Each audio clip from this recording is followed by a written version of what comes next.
ఓం శ్రీ ఆంజనేయాయ నమః. అందరికీ నమస్కారం. ఈ వీడియోలో సుబ్రహ్మణ్య షష్ఠి నాడు సుబ్రహ్మణ్యేశ్వర స్వామికి పూజ ఏ విధంగా చేసుకోవాలి, ఇంకా ముఖ్యంగా వివాహ సమస్యలు త్వరగా వివాహం అవ్వాలంటే చదువుకోవలసిన మంత్రము, స్వామి అనుగ్రహం కావాలన్నా ఆయురారోగ్యాలతో ఉండాలన్నా చదువుకోవలసిన మంత్రము, ఇక మూడవది అనారోగ్య సమస్యల కోసం, చర్మ వ్యాధులు, దీర్ఘకాలిక రోగాలు పోవటం కోసం ఏ మంత్రాలను చదువుకోవాలి, ఎన్నిసార్లు చదువుకోవాలో ఈ వీడియోలో తెలుసుకుందాం. శివపుత్రుడైనటువంటి సుబ్రహ్మణ్యుడే కుమారస్వామిగా, కార్తికేయుడిగా, స్కందుడిగా, షణ్ముఖుడు అనే పేర్లతో పిలుస్తూ ఉంటారు. మార్గశిర శుద్ధ షష్ఠిని సుబ్రహ్మణ్య షష్ఠి అంటారు. దీనికే చంపా షష్ఠి, ప్రవార షష్ఠి, సుబ్బరాయుడు షష్ఠి, స్కంద షష్ఠి అనే పేర్లు ఉన్నాయి. దేవేంద్రుడు మార్గశిర శుద్ధ షష్ఠి నాడు దేవసేనతో సుబ్రహ్మణ్యేశ్వర స్వామికి వివాహం జరిపించిన రోజునే సుబ్రహ్మణ్య షష్ఠి అని అంటారు.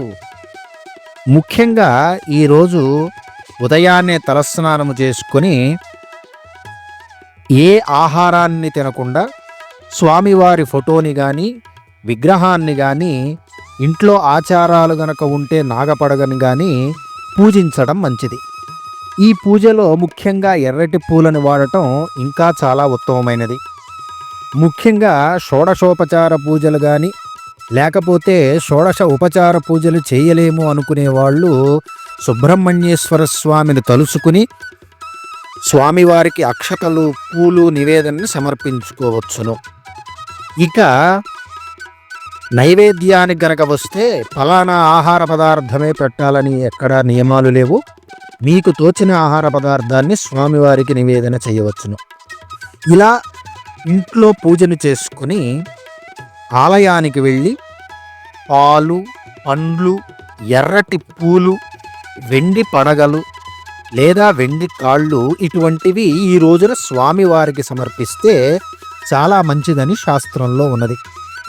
ఇది నాగపూజకు సంబంధించిందే. జాతకంలో కుజదోషము, కాలసర్పదోషాలు ఉన్నా, వివాహము ఆలస్యమైనా, వివాహము జరగకుండా ఉన్నా వీరు మటికి స్వామివారికి కళ్యాణం గనక జరిపించినట్లయితే చాలా మంచిది. ముఖ్యంగా సంతానము లేని వారు నాగప్రతిష్ఠన గనక చేయించినట్లయితే గుడిలో ఇంకా మంచిది అని శాస్త్రం చెబుతోంది.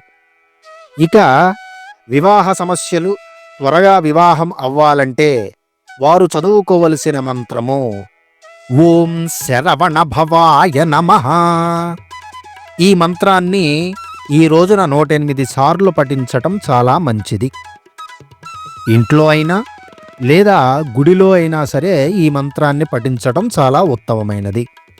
ఇక రెండవది, స్వామివారి అనుగ్రహం పొంది ఆయురారోగ్యాలతో ఉండాలి అంటే చదువుకోవలసిన మంత్రము ఓం కార్తికేయాయ విద్మహే సుబ్రహ్మణ్యాయ ధీమహి తన్నో స్కందః ప్రచోదయాత్. కార్తికేయాయ విద్మహే సుబ్రహ్మణ్యాయ ధీమహి తన్నో స్కందః ప్రచోదయాత్. ఈ మంత్రాన్ని 108 సార్లు చదువుకోవటం చాలా ఉత్తమమైనది. ఇక మూడవది, చాలా రోజులుగా అనారోగ్యంతో బాధపడుతున్నవారు, చర్మ వ్యాధులు ఇటువంటివి ఉన్నవారు, దీర్ఘకాలిక రోగాలతో బాధపడుతున్నటువంటి వారు చదువుకోవలసిన మంత్రము ఓం తక్షకాయ విద్మహే మమ ఆరోగ్యప్రదాయ ధీమహి తన్నో జ్యేష్ఠమాసాదీపః ప్రచోదయాత్. ఓం తక్షకాయ విద్మహే మమ ఆరోగ్యప్రదాయ ధీమహి తన్నో జ్యేష్ఠమాసాదీపః ప్రచోదయాత్. ఈ మంత్రాన్ని 9 సార్లు కానీ 11 లేదా 54 సార్లు చదవటం మంచిది. 108 సార్లు చదివితే అద్భుతమైన ఫలితాలు పొందటానికి అవకాశం ఉందని శాస్త్రంలో ఉన్నది. సర్వే జనాః సుఖినో భవంతు.